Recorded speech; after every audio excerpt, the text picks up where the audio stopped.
आपसे मिलने का भी मुझे सौभाग्य प्राप्त हुआ, इसके लिए मैं अपने आप को भाग्यशाली मानती हूँ।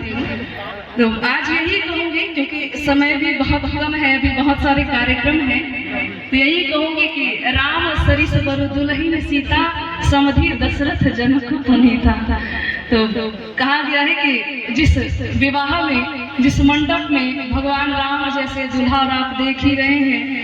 स्वरूप जो है बिल्कुल भगवान राम का, और जिस मंडप में सीता जैसी दुल्हन हो,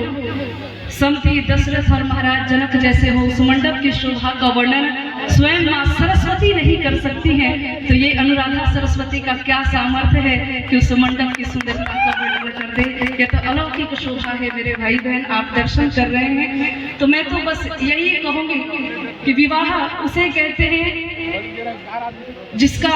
जब जीवन में वो घटना घटे, जब विवाह हो तो जीवन में केवल वाह वाह ही होना चाहिए, आह आह की स्थिति ना रहे। और मैं भी ये मंगल कामना करके जा रही हूँ कि यहाँ पर जो चिरंजीवी हमारे भैया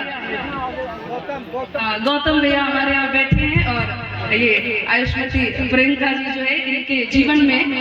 खुशियां ही खुशियां हैं, इनके दाम्पत्य जीवन में भी आह की स्थिति ना